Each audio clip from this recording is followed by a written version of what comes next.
Etxe aseguruak errebisatzerako orduan, lehenik eta behin joan behar dugu gure aseguru polizara, kontratura, eta ikusi behar dugu ea edukia eta edukitzailea edo bietako bat estaltzen duen aseguruak. Edukia da etxaren barruko elementuak, altzairuak, elektrodomestikoak, eta edukitzailea aldiz izango da etxaren egitura egiten dutenak. Hau da, etxe hartuko bagenu eta bueltaman erortzen diren elementu horiek. Leihoak, hormak, teilatuak, pilareak eta bar. Espainiar legeak berez ez du behartzen pertsona individual batek etxe asegurua kontratatzera etxe bizitza bat erosten badu, baina bi salbuespen daude. Hipoteka bat kontratatu badegu banketxe batekin etxe hori bermea izanik, edota alokairuan bagaude eta gure nagusiak kontratuan beharrezkotasun hori jarri badu.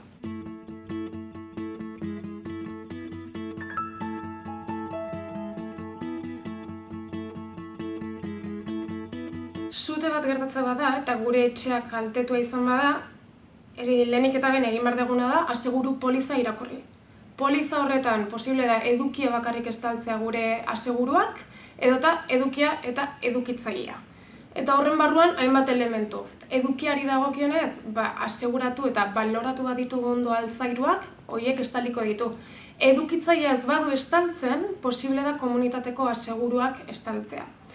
Eta bestetik, jatorria jakitea, sute horren jatorria nondik datorren eta zerk kausatu duen ezinbestekoa da erantzukizunak zehazteko.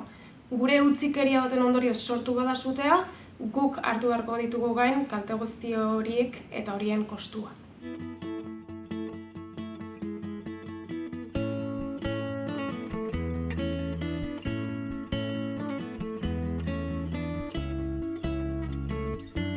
Sute batean, gure etxea kaltetua atera bada, lehenik eta behin polizara joan behar dugu, eta ikusi edukia eta edukitzailea noraino estalita dagoen, ez? Gure edukia 15.000 eurotan estali badugu, badakigu aseguru etxeak noraino estali ditzazken kalteak.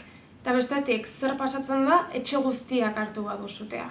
Kasu horretan, aseguru hartzaileak bi aukera izango ditu. Polizan aseguratutako arrisku horren balio guztia kobratu, edota etxea berreraikitzen saiatu beti ere posible da.